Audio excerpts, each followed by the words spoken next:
The hardest part of this business, the most gratifying and the hardest part is picking the right people. It's all that really matters at the end of the day. And it's funny because when you're young and in this career, everyone tells you that. And then you get a few decades in and you really realize that is the absolute most important thing. Hello, fellow data nerds. My guest today is Mark Auren. Mark is the CEO of Venturehouse Group and has been involved in founding or in early stages of over 6 companies worth over $1 billion. He also served as the chairman of the President's Export Council, the executive chairman of Castle System. He owns the DC Open, which is the biggest tennis tournament in DC, and was a key partner in the $6 billion acquisition of the Washington Commanders. Mark, welcome to World of Desk. It's such a pleasure to be here, Auren. Thanks for having me.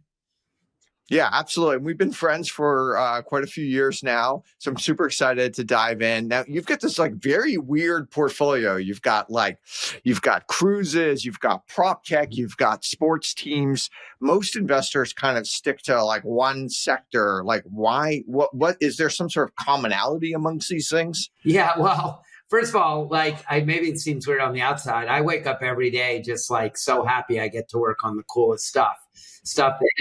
And I've got a wide range of interests. And so I truly literally wake up every day just feeling so lucky that I get such an interesting portfolio of activities. And I would say to some extent, it has been driven by things that I have an innate interest in. But as you said, it's not focused in one sector. It is pretty broad. And I'd say, Auren, it's an interesting question because I would say rather than it be a negative or a disadvantage to not be focused in one area, I'd say it's an advantage to be able to see across a variety of things and bring the things that you learn in one area to an area that may not have been exposed to them.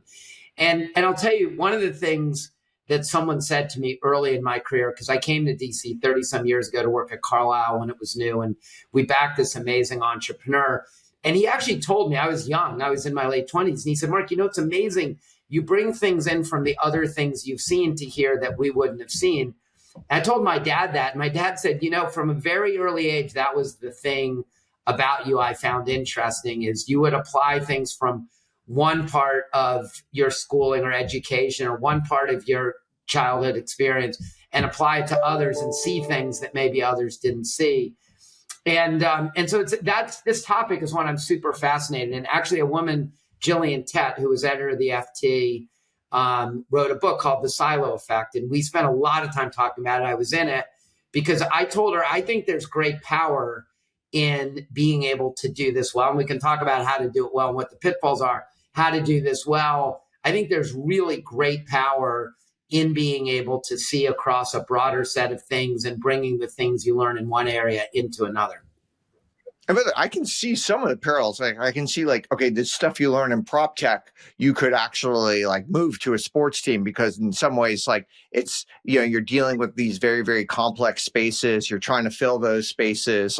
There's some there's definitely seems like there's some overlap between these things. Well, I think actually, so if I just take Castle, which was an amazing company, and I'd say, interesting maybe for your audience, the thing that I focus on how I got to sort of this portfolio and the stage of company is in my career, I did everything from starting companies, early stage growth to buyouts. And over time, I just developed sort of a model that appealed to me, which was I loved the psychological rewards and I love the process of building companies that you do from an early stage. My only thing is I didn't really love working with companies that were always losing money. I always said, the day after you write the venture check, they're losing your money the next day and you hope you get to the next fundraise before you lose money. And so I came up with this thing that I want to find existing companies that are really fantastic, but for whatever reason, their existing owners haven't made the most of it. And we can come in and apply that venture growth mindset to maybe a company that could grow a lot faster, but hasn't. And so Castle was one of those companies, incredible company, incredible business model, great entrepreneur. But for a variety of reasons, it had kind of been stagnant for a while. And so I came to it with a tech, and everyone who had been in that company had just done that for a really long period of time. The minute I saw that company, I dropped everything in my life until we signed it up and got the deal done, because I saw this and I said, from all these other experiences I've had, we can take what this company has done in a very narrow way and broaden it. We can do more things for more verticals in more geographies. We can bring new products, because I had done an RFID company. I had done wireless networks. And then in my sports stuff, I had done customer. I understood what it takes to delight customers, and we could bring that. And so, and the company, this will be the deal of my life. It'll be an extraordinary return someday. And a lot of it, I think, comes from how we transformed the company from what it was when we got there to all the things that we brought from our other experiences to make it what it is, the company today. And in some ways, what you're doing is a little bit more of like the older school private equity. Like back in the day, in the 80s and 90s, you would like buy a company and you'd actually make it significantly better. Today, it seems like a lot of private equity is more about financial engineering, and because they're often buying it from another private equity firm that isn't done. So like they actually did a pretty good job on it as well. And then they're kind of flipping it to another private equity firm. So do you kind of see it like you're hearkening back to like the original era of private equity? So I think it's interesting because private equity originally was what you said. And then it went through a phase that really was about financial engineering, buying, putting leverage on, getting whatever growth, flipping at a higher price. Especially with low interest rates, people made great fortunes doing that. I do think as the world's become so much more competitive and so many more firms, and I was doing what I'm doing long before this last phase of institutional private equity. Institutional private equity, a lot of it has gone back to how do we institutionalize the business building. So if you look at a firm like a Platinum, they have a 50-person operations team. We've worked with them.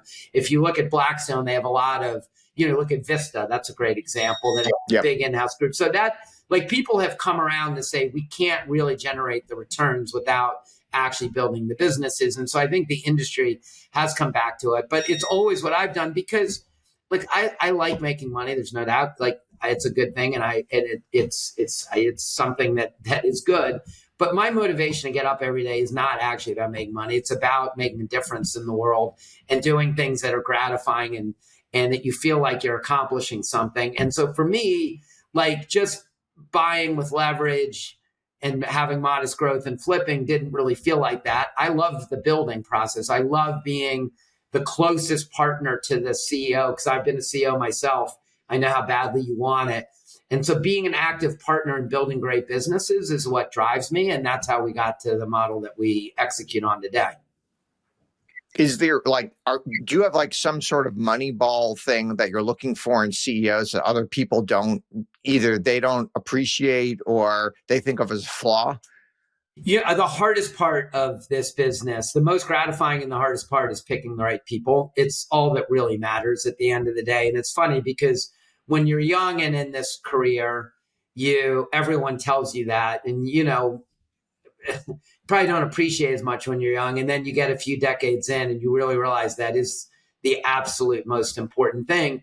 And picking people is really, really, really hard. I mean, I tend to be, especially for CEO jobs, a very slow hirer because I find that a lot of times people are great in the first session, sometimes the second. But if you spend enough time with people, you eventually get down to who they are, how they think, what matters to them. And so you spend a lot of time really trying to really getting to know people. I get very specific in what did you do in your previous experiences and how is that connected to what we want to do. I probably over-index on clarity of thinking and communication because I think that's indicative of how people. And how do you, is it just like having conversations with people, or do you want to see that written, or how do you see that communication? It's more just the communication and spending the time. I mean, we have done it where at times you'll say, give us a business plan or do a presentation on what you would do. And I do think that can be a useful part of it, and that can really be illuminating too. But a lot of it just comes down to spending the time with someone and seeing how the conversation goes. And you've been kind of like focused on these things, sort of like continuous improvement potential. Like, how do you know when it has that potential? Well, it's more about how do you bring continuous improvement. I'll tell you the story that got me on this was one of, we all have these moments in our life. And I had this moment. I was on the board of a company with a guy I was telling you about who I invested in as a Raj Singh. He had a company called LCC International, which was the biggest engineering firm for designing wireless networks in the 90s. We took it public. And we had a guy on the board named Arno Penzias, who won the Nobel Prize for discovering the Big Bang. And I love Arno. He unfortunately passed away a couple of years ago, but he became a dear friend. And it's interesting because if you know the story of how Arno discovered the Big Bang, it was kind of by accident. He wasn't looking for the Big Bang, but he saw an echo in the telescope and put this whole theory together. And so the genius in working with Arno was that he just saw obvious things that other people missed.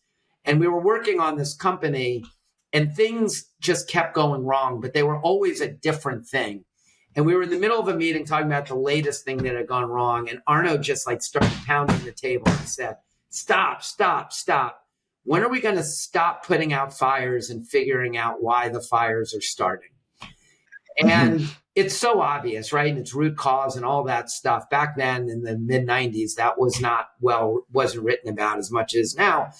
But it really got me to that is the right thing. If you're in a situation where things keep going wrong, you got to go root cause and you got to get continuous improvement. So and the greatest companies and the greatest individuals are all about continuous improvement. And it's the thing that my whole life is obsessed with this. How you do it is a lot harder than saying it. And a lot has to go in. You have to put the right process in place. You have to have good collaboration, good communication. You have to be able to have honest communication. People need to be able to receive it without being defensive. That's one of the hardest things. People have to be willing to not just gloss over what went wrong and put a Band-Aid on something, but dive into the root cause. But when you do it, the organizations, the companies you build reach levels that people never thought they could. And I'll tell you, I view it the same as with people, that people who are committed to continuous improvement reach levels they never thought that they could. And you talked about, and we're going to talk about in a bit, my role in the tennis world, but I befriend a lot of tennis players. And, we talk about this, that if you look at the greatest tennis players in the world, and we had an era for a while that was on the men's side, Roger, Rafa, Novak, who separated themselves from everyone else. You look now, you have a situation with Sinner and Alcaraz who have separated themselves. The reason isn't because they're that much more talented than everyone else. The reason is they're the best at getting better faster than everyone else. And, They have played each other in the finals, I think, of pretty much the last 8 Grand Slams. And people are like, how's that possible? And I'm like, the reason is because they are the best at continuous improvement. And so whatever you do in life, I think continuous improvement is the unlock to levels that otherwise are not achievable. How do you get a sense that somebody is there? Are you because obviously you could watch them over long periods of time and see the delta, right? And that's one way, but it's a little bit more difficult. And sometimes you're not you don't even have that observation ability. So how do you get a sense by talking to them, by meeting them, that this is the type of person who is into continuous improvement? Look, I'd say if someone is a zealot for continuous improvement and you talk about their history, it's going to come out, because the people in my life who I've sort of bonded with over this, you can't talk about your experiences if this has been embedded in it and not bring it up. So it will come up. So that's a thing. And, the way you ask the questions, as I said, to me, the biggest thing in hiring is to be very specific. So I'm always like, what did you start with and what did you end with and how did you get there? And so in the course of that, you can uncover it. And then this is the hardest thing. You can't know this, I don't believe it's hard in the interview process unless you do psychological profiles, which I actually think can have a good place and a lot of people swear by and I think can be really good, is are they defensive or open-minded? Because if you don't embrace this, a lot of people in the world get very defensive, very stubborn, very standoffish when you go through this exercise. Their first instinct is defensiveness, and it needs to be the opposite, is let me hear what the group's talking about, and is there a truth there? And is there something I can do better, we can do better, that I should be embracing? Roll of DAS isn't just a podcast. Roll of DAS membership is a private, invite-only community for founders and executives of important data and AI businesses. It's a place for off-the-record, high-trust conversations focused on the biggest questions data leaders are facing. The community is about peer learning, curated intros, and access to private events. Everyone in the group is building or leading something meaningful in data. If that sounds like you, apply to join at worldofdaas.com. That's worldofdaas.com. Is it correlative or anti-correlative where like you could see someone, let's say you saw someone who's continuous improvement at getting better at running or something, like, is that actually correlate to how they do in business, or is it almost like that's their outlet for continuous improvement? Maybe they're not actually as good. It's a great question. I've never thought about it. I don't know. I've never thought about it. I'm now going to think about it. But I will say I have a passion for sports. We talk about it for our kids. My passion for sports isn't sports in itself. It's sports is life. And it's why I love not just being involved on the business side of sports, but competing and playing myself, because so much of the things that I think about or am committed to in business, these beliefs comes from playing sports itself. So it should be correlative. It definitely should be. But, there might be people, a lot of it really just comes down to how open-minded and non-defensive and non-stubborn people are. That's where people get stuck. You need to be embraced. And so I'm not sure how much that's related to sports, but no one's great at sports, really great, without trying to figure out how to always get better. Yeah. Okay, that makes sense. Now, speaking of sports, like if I was evaluating like a car wash to buy or a bunch of car washes to buy, I can do some sort of understanding the cash flows and understanding how much I can improve it, and maybe the growth and expansion opportunities in the place and all these other, and then you can have a sense of like how much the business is worth. When you're looking at a sports team, there's that, of course, but there's also this kind of like trophy aspect to it. Like, how does one understand like the value when those things come in, these kind of weird non-financial intangibles? Yeah, it's such a good question. Look, I think especially when it comes to the highest profile sports teams, that it's a combination of a business and a piece of art.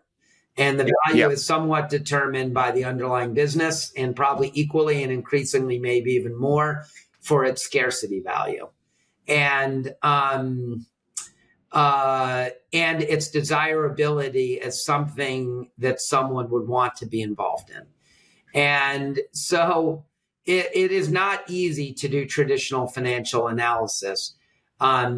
I'll start with not that. Let me start with the other ones. And some of the other ones I've done, it always does start with, like when I bought the tennis tournament, it started with an underlying economic analysis of what is the possible economic potential of this. And I didn't count on the fact that someday the value may be something more than that. And we actually did that. As we've looked at bigger sports teams, and you mentioned the Commanders, and I made an investment in a British soccer team called Leeds United, which just got in the Premier League. And by the time this comes out, I will have closed an investment in the Baltimore Orioles, my hometown team. There, you do the financial analysis, but the likelihood is you're not going to get to the value solely on that. So,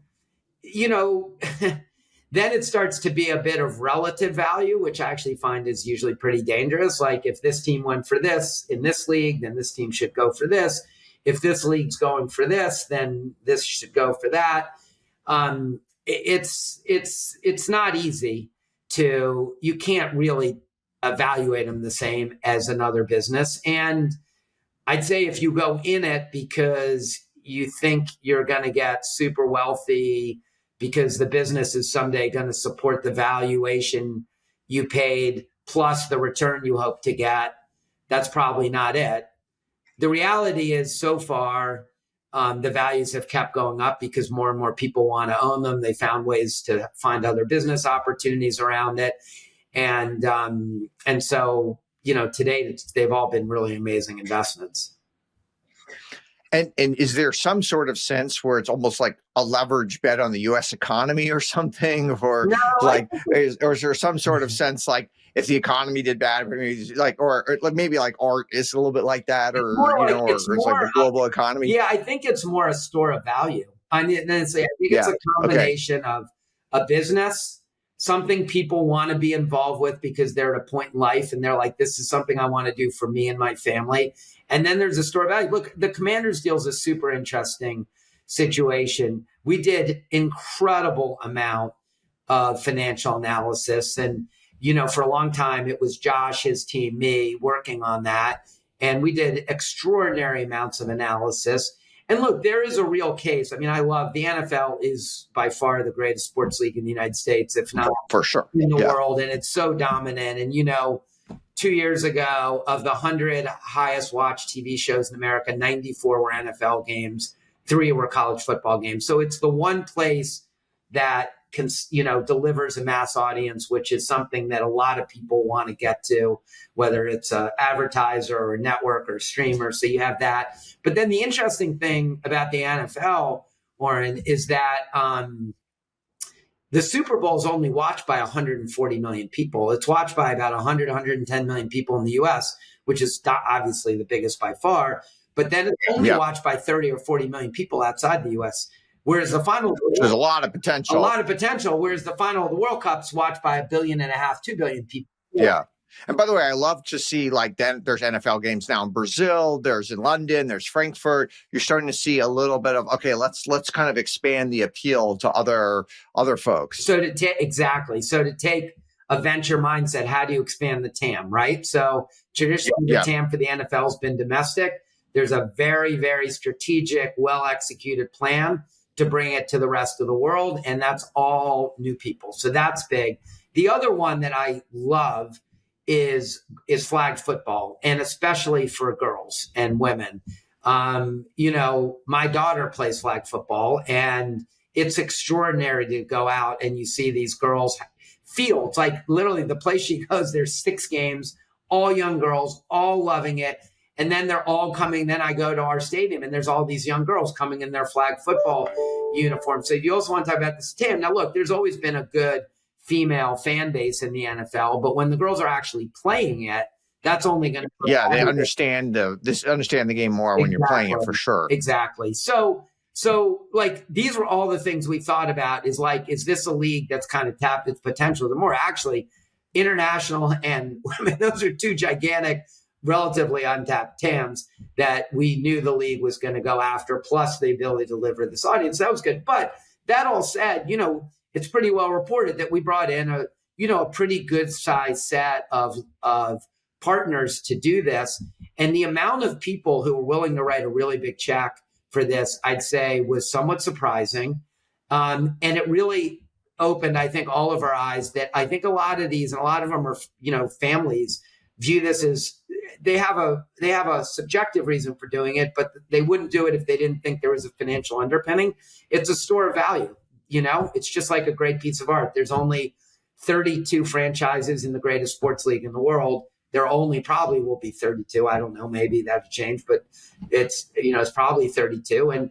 And that should, that scarcity should continue to drive higher and higher values. We saw in the NBA where Mark Cuban sold his, or at least part of his interest in the Dallas Mavericks. Is there some sort of sense that in some sports leagues we could be, maybe at the top? Or do you think even in these permanent sports leagues, the NBA, Major League Baseball, et cetera, Premier League, that there's still just so much room to grow? It's interesting. I mean, Mark Cuban sold his, Michael Jordan sold his, right? But the values since then have gone up dramatically. I mean, if you look at it, you say they left money on the table. But I can so relate to both. I mean, I'm a little younger than both of them, but in the same zip code. I can totally relate, though. They both got involved. They pour their heart and souls into it.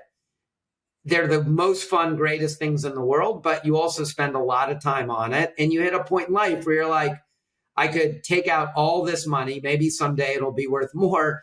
But, I've got 20 summers left in my life. And what do I want to do? Do I want to keep doing it? I think these when people do that, it becomes, and then I think Mark thought he could use help in getting a new stadium done. And that's a whole nother work stream.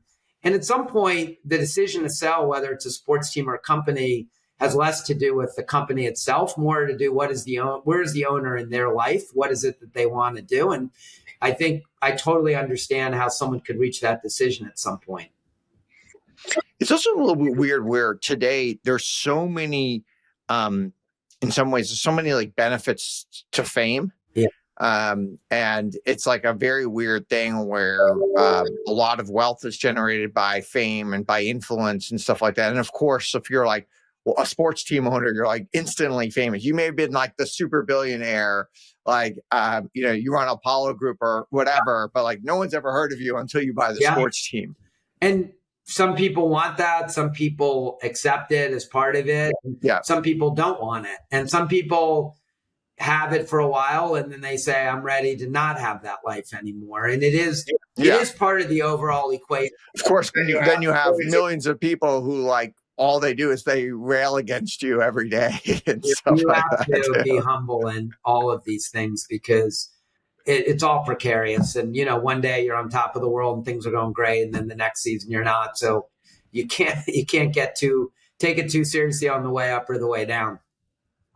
Now on the DC Open, like until I met you, I didn't even realize these USTA events could be owned by like an individual. For some reason, I just thought it was like owned by the USTA. I didn't understand it before. Like, how does the economics work? Yeah, so the tournament in DC, the Mubadala DC Open, is and we have both an ATP men's event and a WTA women's event. Those are the names of the two tours. And they both run the men's and women's tours. The USTA owns the US Open, the Grand Slam. And it is interesting because a lot of the events in the tennis calendar are owned by the federations or the governing bodies of the sport around the world. But there are tournaments that are privately held, including obviously mine. The great thing about mine is when I was a kid, I was a ball kid at this tournament. And the highlight of my summer was getting to be a ball kid, for Jimmy Connors and Guillermo Vilas and Jimmy Arias and all these guys. Sounds amazing. Yeah. And then, fast forward later in life, you end up finding a way to own it. It's pretty amazing. But our tournament had been owned by a not-for-profit for almost 50 years. And as the requirements to showcase these tournaments got higher and higher and the need for investment got more, frankly, they weren't able to make those investments and the tours were imposing requirements. And so they had to find someone to come in and do that. And I had been talking to them. This honestly was my dream. I mean, the two things I cared about as a kid were the tournament, being a ball kid, and the football team.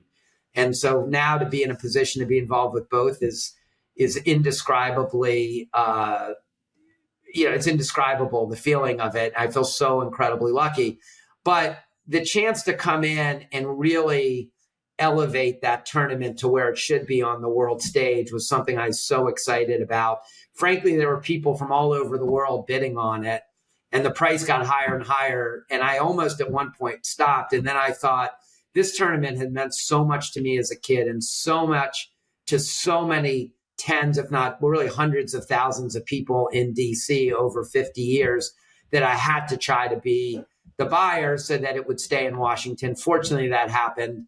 And we've transformed the event. And so it really is a really solid, good business. We make money from tickets, from sponsorships, from TV, from food and beverage, and from merchandise. And, they're not the biggest businesses because they're 1 week, but they're really solid business. And the sport is in incredible shape. I mean, the sport is really, really thriving around the world and now in the United States. And is there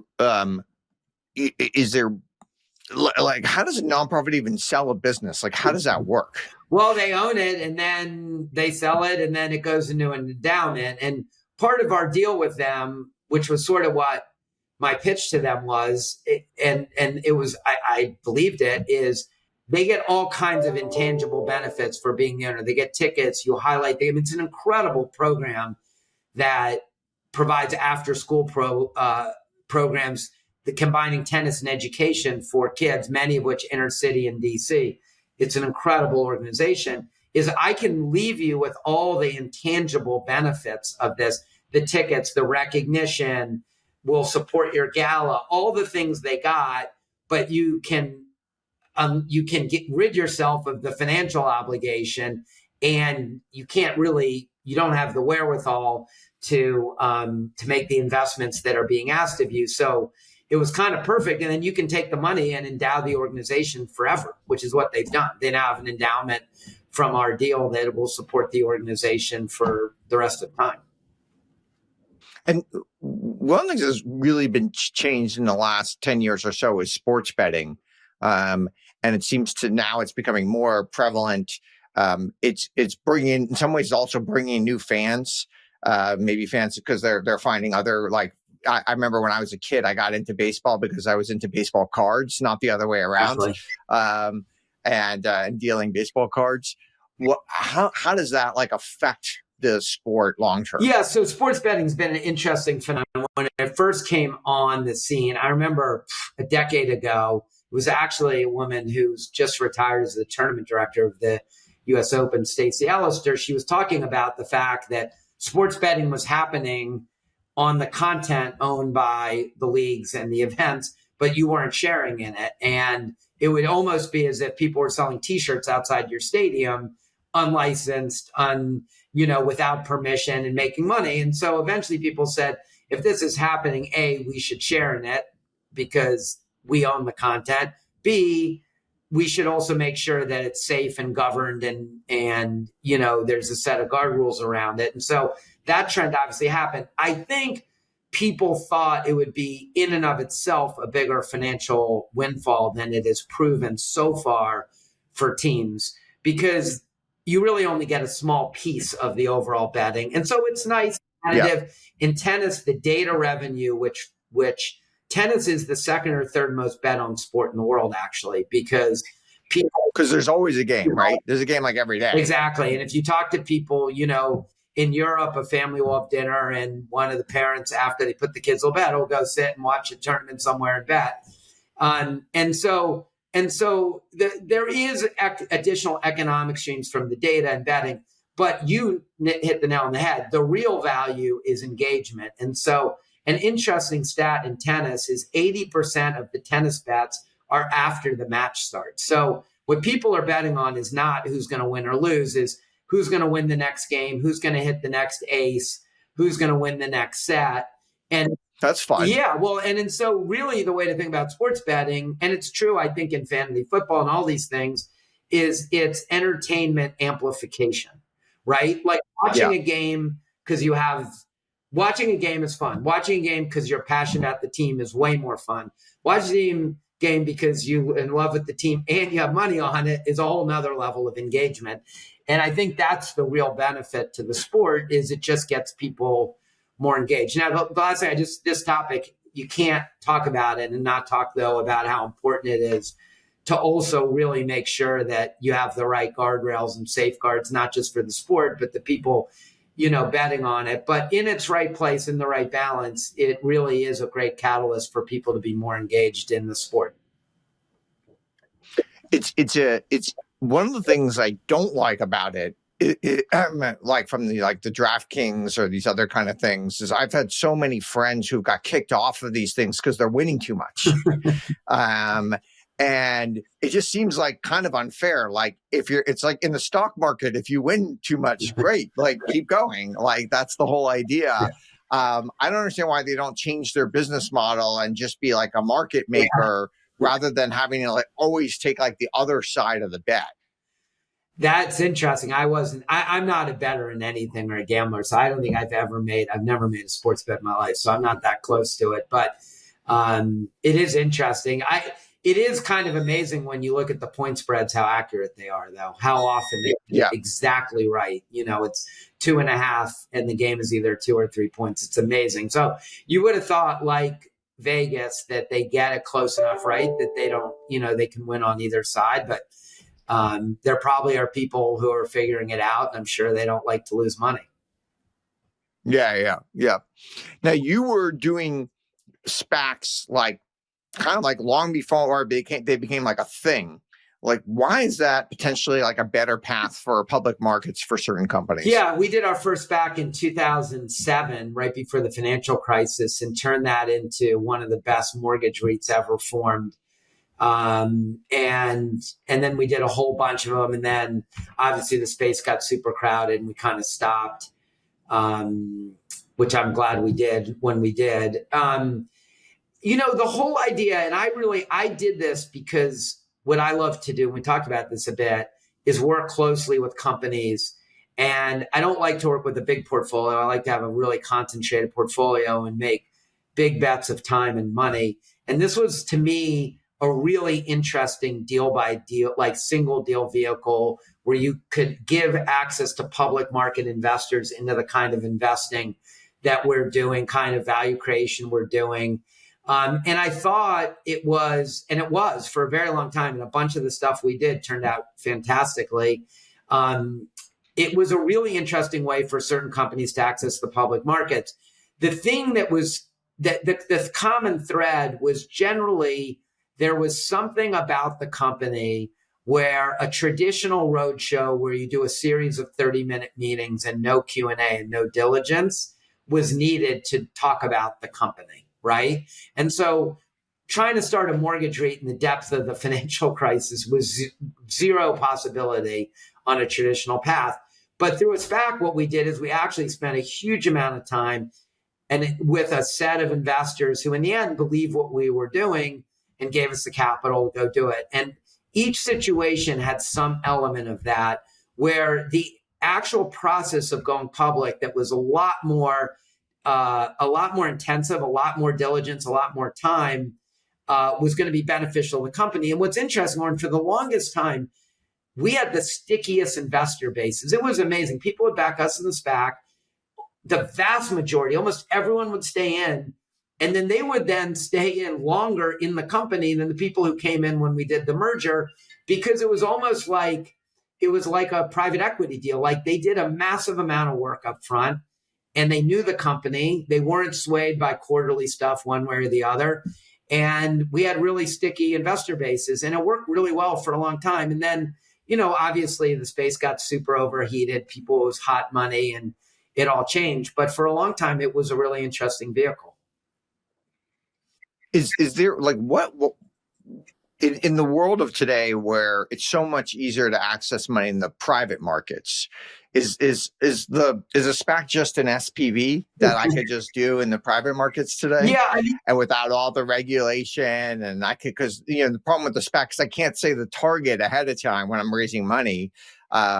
Whereas an SPV, I can go do that, or is it just like a PE firm with one kind of thing? Yeah, I mean the thing about the financial engineering around SPACs on the IPO of the SPAC before you identify target is you're guaranteed at least a return, right? Because you can always ask for your money back when the deal's done, and so it's financially engineered because of the warrant and the option value intrinsic in it. Now, we did a bunch where the interest rates were so low that you weren't even a return. Now you're getting interest on trust plus the option value. And that's why people do it. The flip side is the more attractive the return is to just giving the money at the IPO and then redeeming is you create a higher hurdle for the merger to actually get people to not ask for their money back. And that is what happens. But one of the reasons that in such a short period of time, SPACs have gone from, kind of a 4-letter word to now hot again is because the opportunity for investors in the IPO is kind of, you can't lose. And if someone uncovers some amazing deal, you can win big. So it's pretty asymmetric. So that's why you see a lot of people raising them. Yeah. Interesting. Yeah.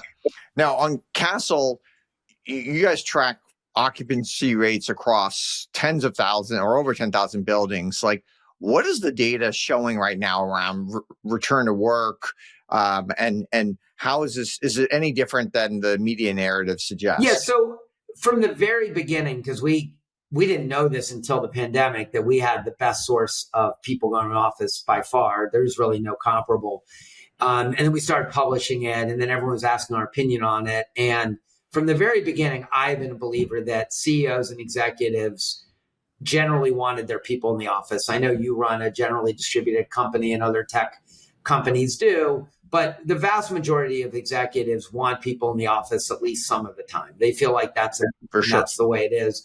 And they just for the longest time couldn't because of the labor market and whatever. But over time, this has just been a continuing trend. And more executives and more high profile ones put a stake in the ground and say, you need to be in the office at least some of the time, all of the time. If you're not coming in, don't work at my company. And that's been it. And so it's been a steady increase up, but you really need to get underneath the data because across the country, I think we're at 55% of pre-pandemic occupancy. So, well, that's not that high, but there's a couple of things. First of all, that's a weekly average. Right. So like on a Wednesday, it might be 80% or something. It's like 65, 70% across the country. And on Fridays, it's like 30-some%. And so Mondays is slightly less. So that brings down, it's also a constraint to getting the number up when a couple days are so low, you can't get back to a good number. The other thing, though, that's important is there's become huge stratification in type of building. So when you look at C buildings, B buildings, A plus, when you look at A plus buildings, meaning the best buildings in the best locations, on the peak days, they're mid-90s. They're basically back to where they are. And so you hear real estate developers. Makes sense. Like if I'm going to come back to work, I want to come back to work in a good place with a great building, with great amenities, with all the other types of things. And vice versa. That's one side, totally right. And on the flip side, if you're a company and you're paying the highest rents, you're going to say, I want my people to use it, right? Good point. Yeah. So it's both sides. So it totally makes sense when you think about it. But the data, but then look, we know that there's a lot of C buildings that people are looking to convert to other uses because for the exact opposite, the exact reason you said, if you're going to go to the office, you want it to be a good environment and a good location where there's amenities and stuff. A less good building and a less good location is going to find it really hard to get people back, and their occupancy is way less. And so the average has gone up, but the growth rate has slowed a lot. But when you get behind the data, you really realize that there's this stratification and that the average is swayed by the different days of the week. And that's sort of the picture of it these days. As these like leases change, and we're already starting to see them change from pre-pandemic leases and stuff like that, because some of these had like these 7-year leases and stuff. Like, what happens in the office market? Well, most major markets, if you want a big block of A plus space, you can't find it anymore. So you can't. And so now, but for people who had C and B buildings, and there's all these lenders that lended money for these C and B buildings and stuff like that. So you've seen banks take over, you've seen distressed sales, you've seen some of those turn to condos. I think, a not great building in a good location, you'll probably see someone buy it and renovate it and try it because it's probably a quicker path to getting it to an building. If it wasn't for interest rates and frankly, costs of materials, which have a lot of things, including tariffs and other things, I think you'd start to see some real office building construction right now. I think that is going to come just because the space actually doesn't exist for the best spaces. If you're looking for less good space, you have a lot of options with a lot of flexibility. I mean, it's interesting. I followed WeWork from the very beginning. And to me, the innovation in WeWork was never about like keg parties and vibes. It was like, the basic relationship between tenant and building owner was like sign a long-term lease, put a lot of capital up front for tenant improvements. Doesn't really work for most companies, and also no flexibility. To me, what WeWork did in temporary space was actually giving people that flexibility. And I think what you see in less good buildings, you're going to see more of that kind of flexibility. How are these like real estate owners like thinking about data? They love it. I mean, it's one of the things that makes them like Castle so much. And it's one of the biggest requests we have, which is give me more data about my properties relative to other things.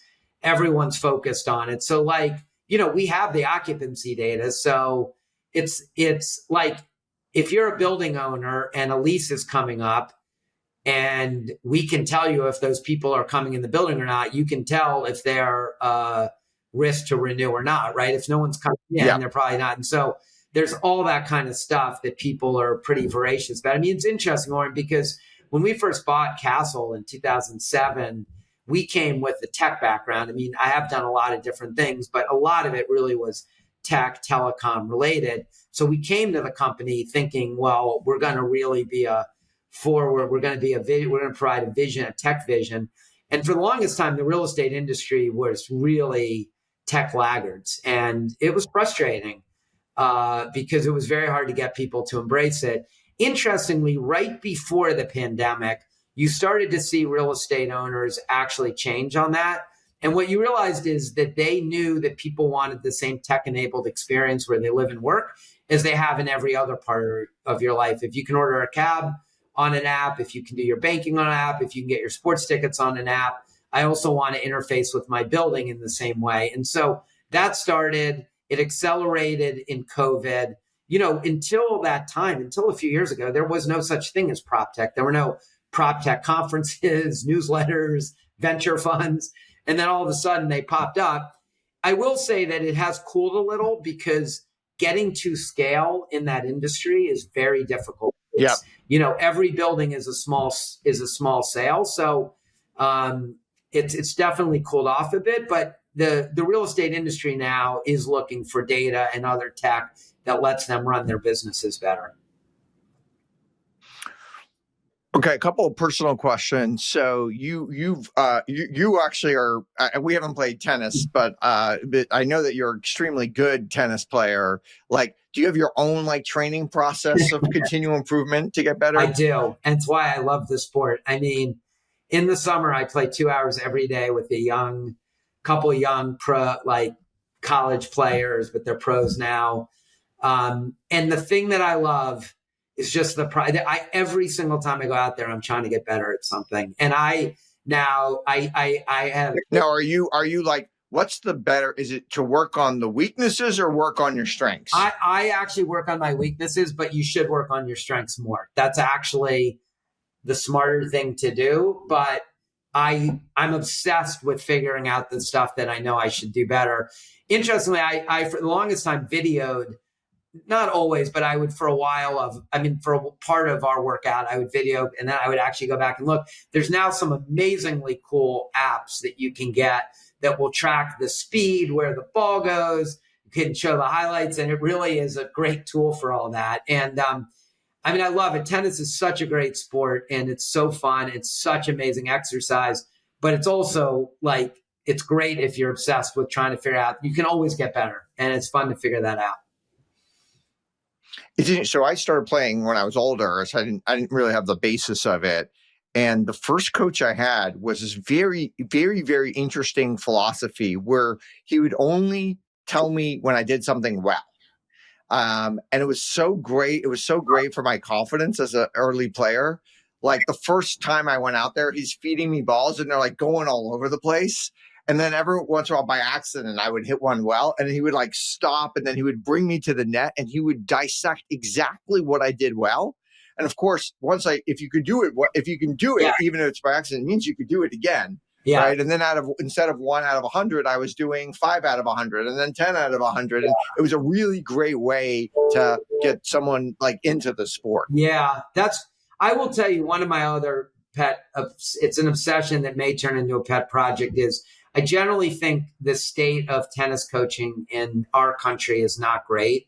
In other countries, there's a lot more certification and education that goes into it. Here, it's a lot easier just to hang out a shingle and do it. And I see on the courts all the time very few coaches who are great. And I'd say the two things that are most important is tennis is a moving sport, not a hitting sport at any level. So knowing how to move is equally, if not more important than knowing how to hit. And then secondly, the best coaches, if they want to teach you something, what you just said, they teach you progression. So they break down the stroke into 2, 3, generally 3, 4, or 5 steps. And you do one step, then you add another step, you add another step. And that's how you build up to actually know how to do it the right way. And to me, the most difficult part of tennis is the serve, and it's like the most important part. Yeah. But it's because there are so many weird steps, and it's in some ways it is a somewhat of a foreign motion for people to go do it. But until you master that, you really can't really play at any serious level. It totally true. I mean, the best comparable to serving is throwing. So if you go out and you'll see, if you go to the practice courts at our tournament or any, you'll see some players will bring a football and they'll literally warm up before throwing a football, because throwing a football is very similar to hitting a serve. In fact, I remember watching Novak Djokovic, who used to have a horrible serve, speaking of continuous improvement, now is a very, very effective serve. Watching him really try to learn how to throw a football as a way to learn how to improve his tennis serve. Oh, interesting. Interest for a non-American throwing a football must be a very interesting yes. Now, I mean, now this wouldn't be a good interview without bringing up my favorite sport, which I know you're not like necessarily the biggest fan of, which is pickleball.